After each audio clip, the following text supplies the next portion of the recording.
Clasificación B, bajo supervisión de un adulto.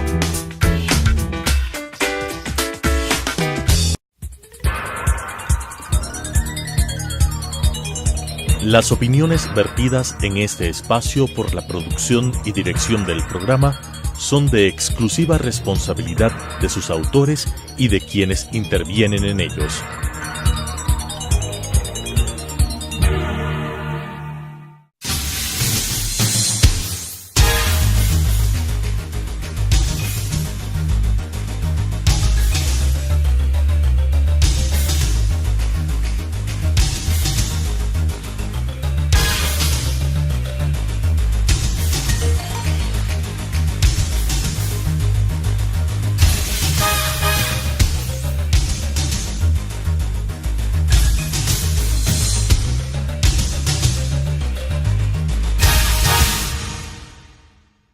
Bienvenidos a Debate Jurídico, el programa del Colegio de Abogados de Pichincha, que cada semana abordamos diferente temática de actualidad en el campo jurídico y, por qué no decirlo, también político.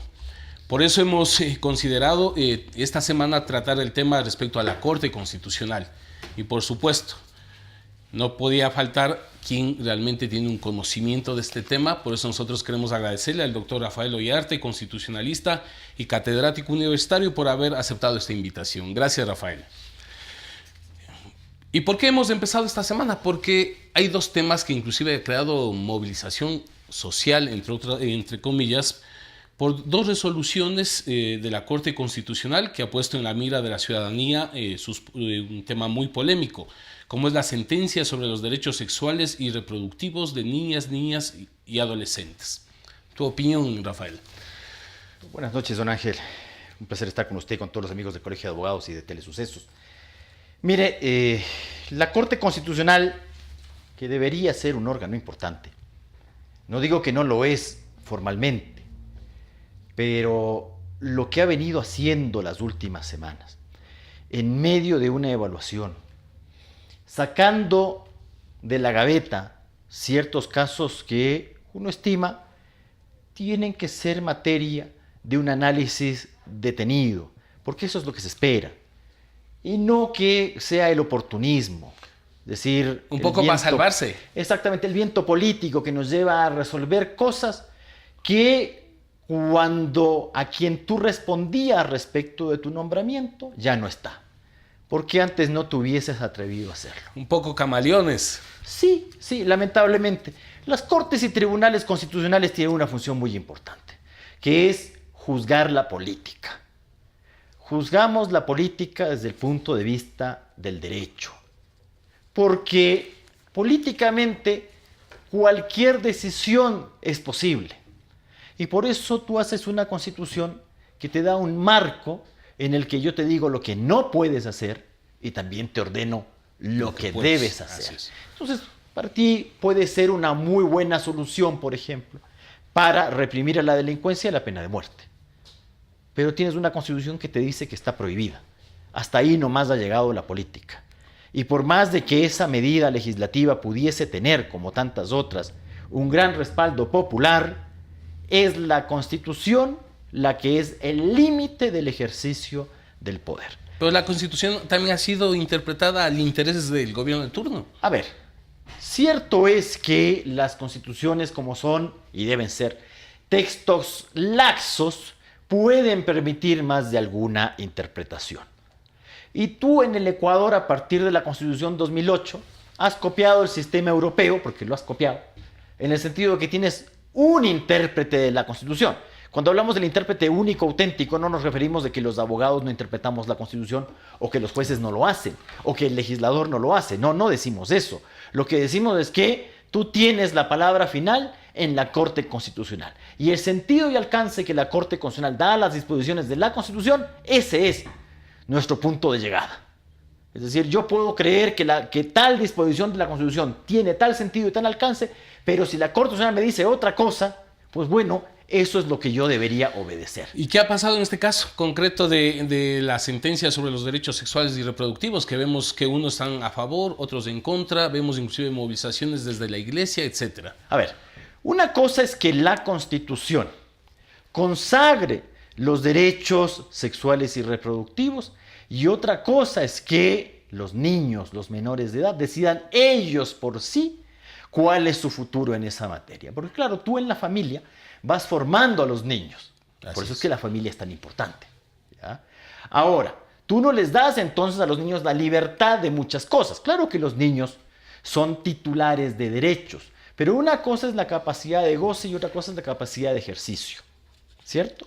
Y por eso es que somos los padres los que en muchas materias tomamos las decisiones. Una de ellas es en tanto en cuanto a la educación de los niños. ¿Quién toma la decisión de cuál es la educación que reciben nuestros hijos? Los padres, no son los niños. La propia Constitución lo Efectivamente. plantea.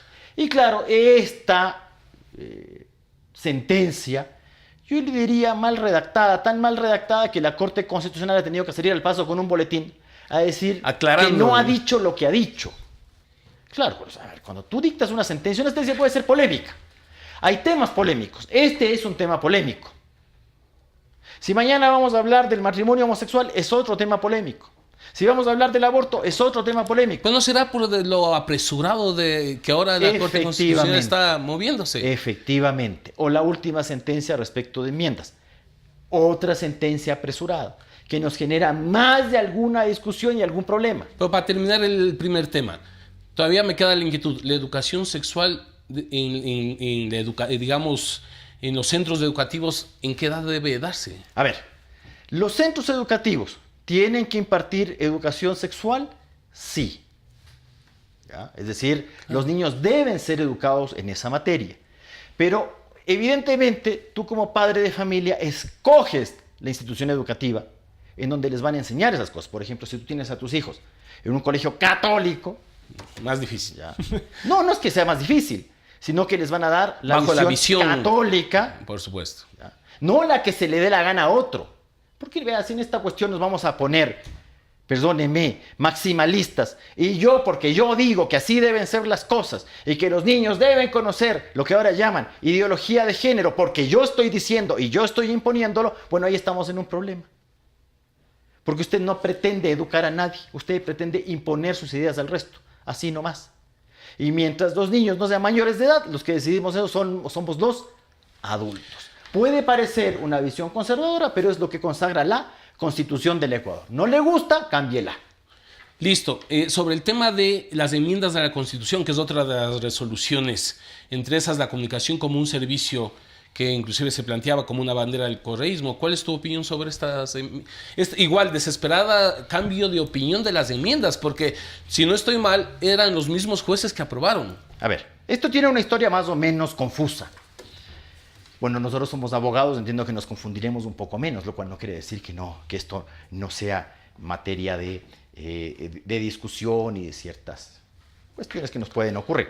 Verá, cuando usted plantea una propuesta de enmienda a la Constitución o de reforma a la Constitución, esto va a la Corte Constitucional, artículo 443. Así es. ¿Cuál es la finalidad de ese control constitucional?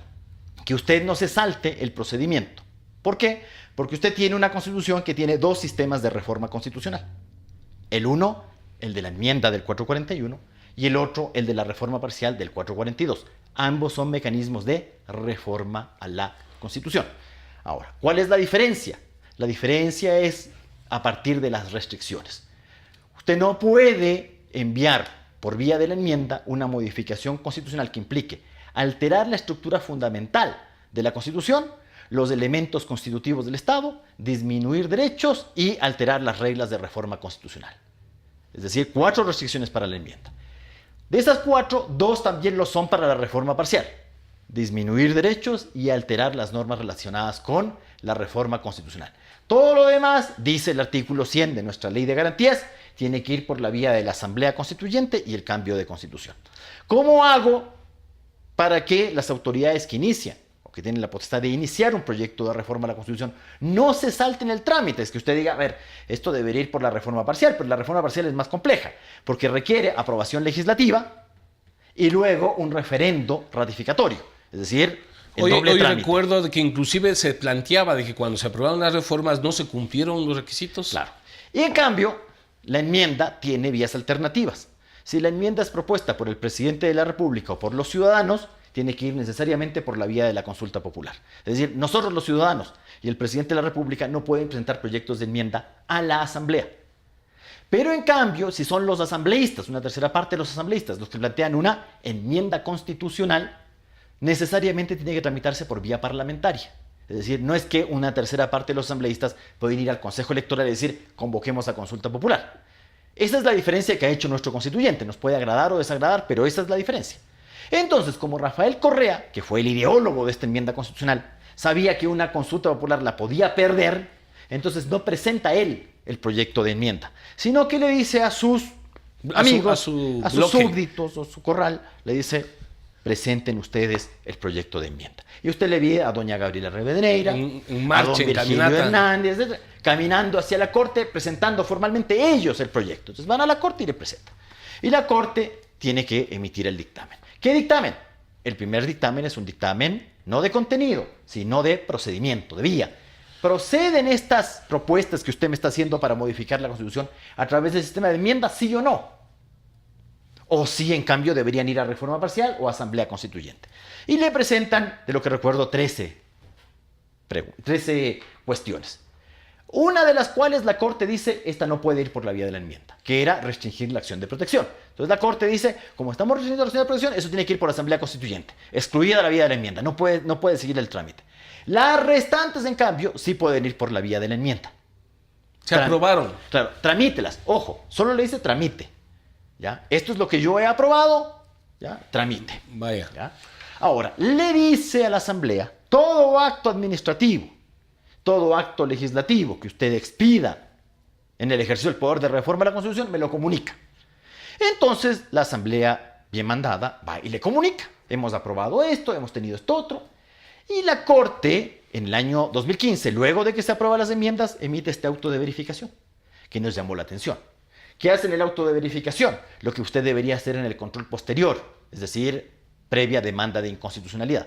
Entonces la Corte verifica varias cosas. Primero verifica, a ver, lo que usted discutió y aprobó, ¿es lo que yo revisé previamente? Claro, porque bien podría usted hacer fraude a la Constitución y decirle a la Corte, yo voy a tratar una propuesta de enmienda para modificar la edad presidencial, pero lo que terminé aprobando son requisitos para ser presidente de la República. Entonces le voy a decir, usted no me ha dicho que va a aprobar esto. Yo no me he pronunciado. ¿Qué sucedió ahora?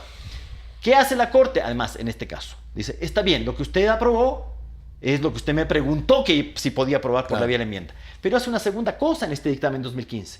Se mete a ver la forma. Y dice, sí ha cumplido la formalidad. Es decir, el proyecto fue presentado por la tercera parte de los asambleístas, tuvo los 2 debates, entre el primer y el segundo debate hubo el año de espera y fue aprobada con más de los 2/3 del total de asambleístas. Ha cumplido la formalidad.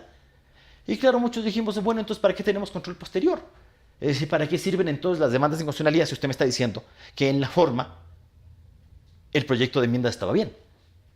Pero así se presentaron 7 demandas. Claro, nuestra ley de garantías dice, en su artículo 106, que el control posterior de enmiendas constitucionales es solo formal, es decir, no es de fondo. Es decir, yo no puedo decir, esta norma es inconstitucional porque contraviene la Constitución, sino que usted solo puede impugnar una enmienda o reforma constitucional por vicios formales. Rafael, ahí, vamos a continuar. Bueno, a la vuelta vamos a ver cuál es el vicio formal entonces. Sí, vamos a regresar luego del corte comercial.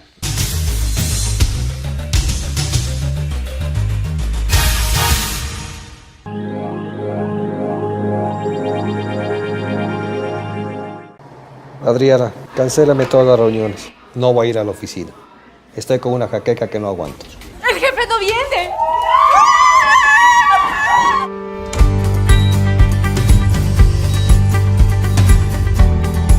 ¿Estás seguro? Salió bien. Muy bien. Bueno. Cuanto antes vayas a Ecuasanitas, más rápido te curas. La empresa de medicina prepagada que cuida de ti. Ecuasanitas. Es bueno estar sano.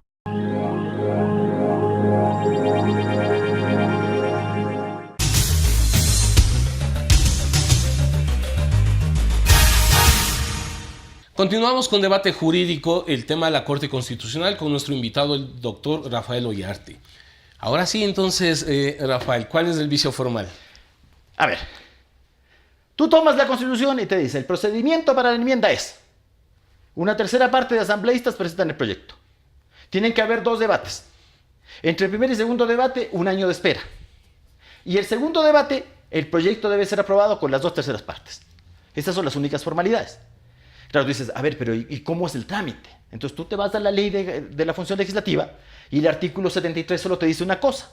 Te dice, el proyecto de enmienda será tramitado por la Asamblea previa a la conformación de la Comisión Especial para la Enmienda Constitucional.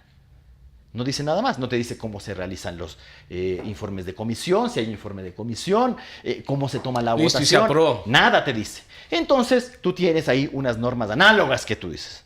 ¿Y cuáles son las normas análogas que aplica la legislatura?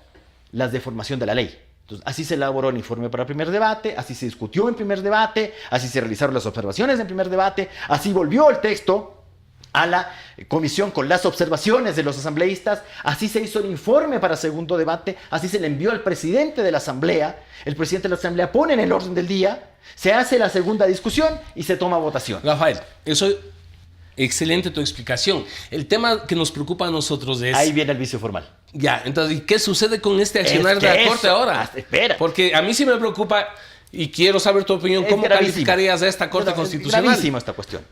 Dale. Entonces, ¿qué dice nuestra ley del 2009 de cómo se aprueba la ley? Todos nos acordamos que con la ley del 92 y anteriormente toda ley se aprobaba artículo por artículo. ¿Seguros?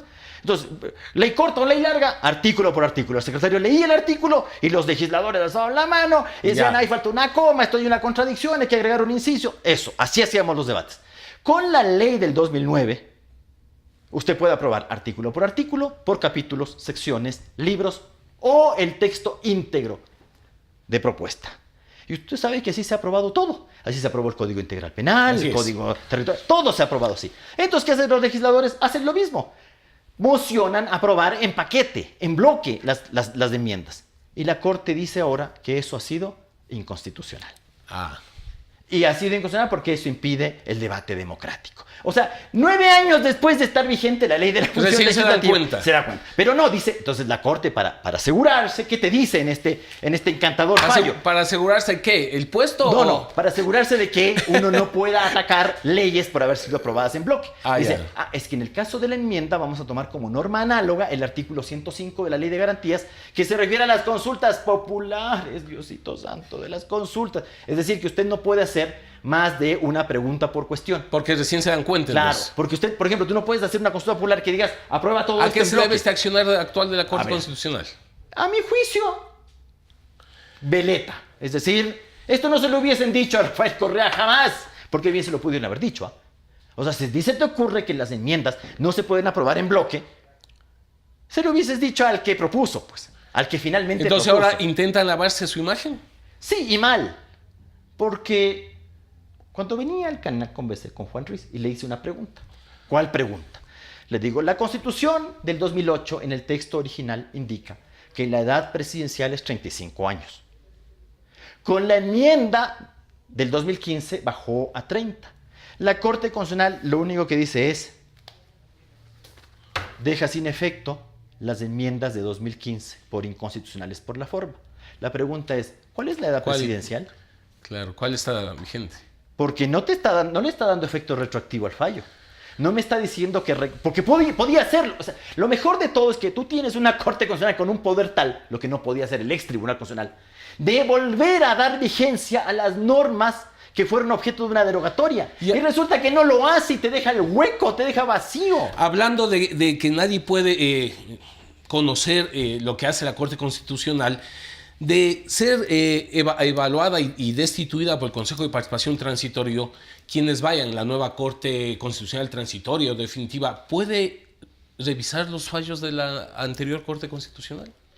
No, a ver, los fallos sabemos que esto también aplica para la justicia constitucional. Cuando causan ejecutoria, no se pueden alterar, salvo corrección de cálculo, por error de cálculo, ¿cierto? Sí. Eso lo sabemos. Entonces uno no podría decir a nueva Corte Constitucional, me voy a poner a revisar fallos que causan ejecutoria. Además, ¿cuál es la diferencia con el procurador que dice que va a revisar el accionar del procurador anterior? Pero eso es otra cosa. A ver, ¿qué no podemos revisar? Por ejemplo, esto, si es que se pide aclaración o ampliación, supongo que se habrá pedido entre los 3 días siguientes, según ordena la Ley de Garantías, una vez despachada la aclaración y ampliación, o no habiéndola por el artículo 440 de la Constitución, esto causa ejecutoria. Esto es inamovible. Lamentablemente es así. Lo que usted sí puede hacer es revisar precedentes. Porque lo que menos tiene en esta corte y lo que siempre nos hemos quejado es que el sistema de precedentes no es solo farragoso, sino prácticamente inexistente. Porque sobre el mismo tema te dice 1, 2, 3 o 4 cosas, según la carita del marchante, además. ¿Ya? Entonces no se ha sentado jurisprudencia. Claro, difícilmente uno puede decir. Sí, hay diferentes sobre la misma materia. Hay jurisprudencia, pero contradictoria. Entonces, claro, a ver, por ejemplo, lo que hacemos seguido los abogados, acciones extraordinarias de protección. ¿Puede el Pleno declarar en sentencia que la acción extraordinaria de protección presentada por usted es inadmisible?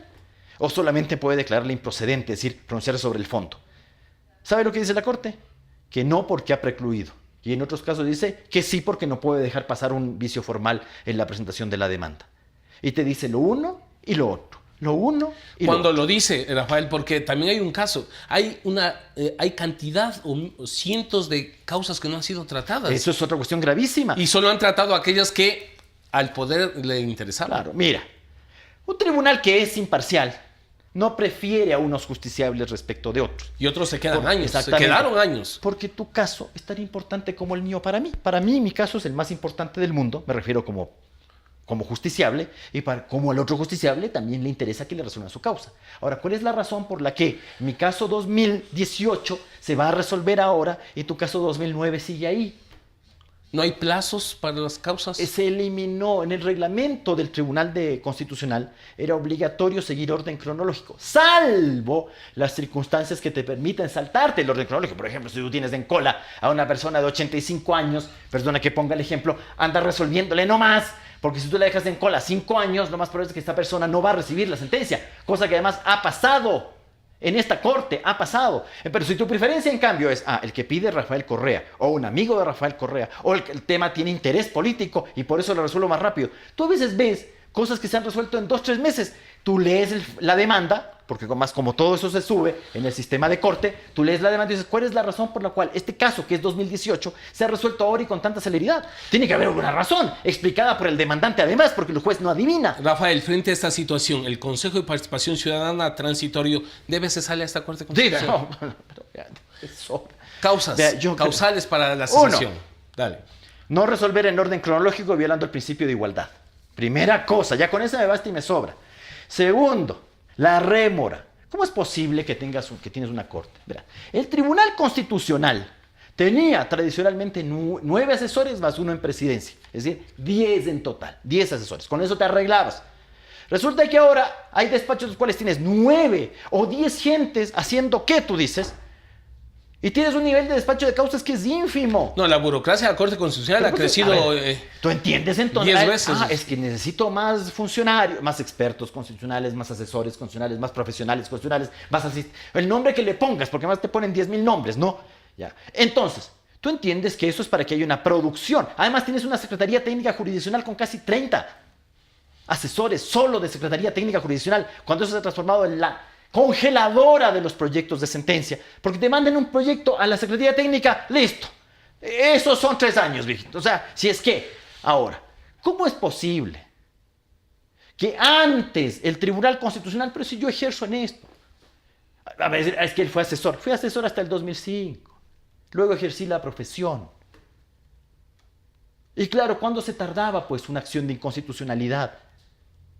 Llorando 6 meses, y cuando uno decía 6 meses, Rafael, es que esto estamos está muy hablando de tardado. trámites, no hemos topado el tema de corrupción que... Bueno, pero Vox espérese, Populi. ya con eso a mí me basta. Es decir, que los trámites ya han pasado de 6 meses a 8 años. No, pues, o sea, a ver, ¿qué pasó aquí? Es que, ¿qué pasó? Es que es difícil. No te metas a hacer lo que no sabes.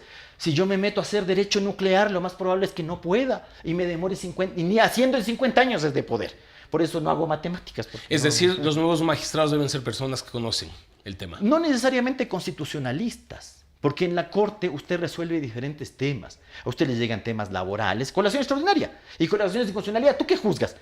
La ley de pesca, la ley de aguas, la ley penal. Entonces, si no tienes una cercana idea de lo que es eso, aquí no se trata de constitucionalistas. Y ojo, no es un tribunal de otras cosas, esta cuestión de que, es que yo creo que las cosas deben ser así. En una Corte Constitucional, le duela a quien le duela, usted hace justicia constitucional, no política constitucional. Usted no decide lo que es la Constitución. Usted lo que decide es si se ha violado o no la Constitución o si se han violado en la acción extraordinaria los derechos fundamentales. Eso decide. Y trata a las personas con igualdad. No está dictando fallos contradictorios. Ahora, lo otro que usted dice, el tema de la corrupción. El mero hecho de que se hable de eso ya es humillante y ofensivo, pues. No solo para ellos, para todos nosotros. Para los abogados también es ofensivo. Porque, ¿qué podrá entender entonces la gente que es la justicia constitucional? Un mercado. Tarifario. Pero eso es terrible. Y lo primero que tú tienes que hacer es aclarar. No dar respuestas bobas como que yo he trabajado desde los 17 años, pues. Entonces, como yo he trabajado desde los 16, debo tener unos 5 millones de dólares. Pues. Rafael, ¿el Consejo de Participación Transitorio debe nombrar una corte transitoria o definitiva? A mí me gustaría que fuera definitiva. Pero no violaría algunas formas de representación que tiene la Corte Constitucional. Eso tiene un problema. Porque hay que realizar el concurso, hay que realizar la convocatoria, hay que tener las vertientes, todo eso. ¿Cuánto tiempo no vamos a tener corte? Claro, uno también podría decir, hoy día tengo el equivalente a no tener corte. Presenta una demanda, pues a ver cuándo sale. No. Bueno, entonces parecería que no hubiese, ¿no? Pero bueno, si el Consejo de Participación Transitoria nombra una corte transitoria, esperemos que sea para lo que debe ser. Vamos a comenzar a poner orden ahí. Pues no es que vamos a poner unos transitorios que se van a sentar y se van a apoltronar y decir, yo ya soy magistrado de la corte y me siento lo más que hay, insuperable, cuidado con donde piso. No, entiendo yo que si a alguien nombra como juez transitorio de la Constitucional, se va a poner el overol, va a llegar ahí y va a empezar a sacar los casos 2008 y 2009 que todavía están ahí pendientes. En definitiva, Rafael, debe irse esta Corte Constitucional porque... Con todo el mérito. Con todo el mérito. Y entonces los ecuatorianos podríamos realmente ver que esto va cambiando en este país. Bueno, lo que pasa es que todos aplaudimos, de modo general, no digo, cuando digo todos me refiero a una gran mayoría, aplaudes cuando es el cese de una autoridad. Bravo, se fue el tal, se fue el cual. El problema es cuando nombras. Y el nombrado, y esto va para los amigos del Consejo de la Judicatura, el nombrado debe responder a la confianza que te da el nominador. Rafael, no puedes estar haciendo la misma payasada que se hacía antes, porque de lo contrario la gente que va a creer que es lo mismo, que es la misma cosa, y esto no puede ser. Y hay que marcar una diferencia. Si quieres seguir haciendo lo de antes, no te presentes a esto, es el favor. Por supuesto. Rafael, nos falta tiempo realmente conversar contigo por el manejo de los temas que aquí tenemos. Nos debes y te volvemos a invitar para una próxima para próximo mí es un honor programa. y un placer. Muchas gracias, Rafael, y buenas tardes. Las opiniones vertidas en este espacio por la producción y dirección del programa son de exclusiva responsabilidad de sus autores y de quienes intervienen en ellos.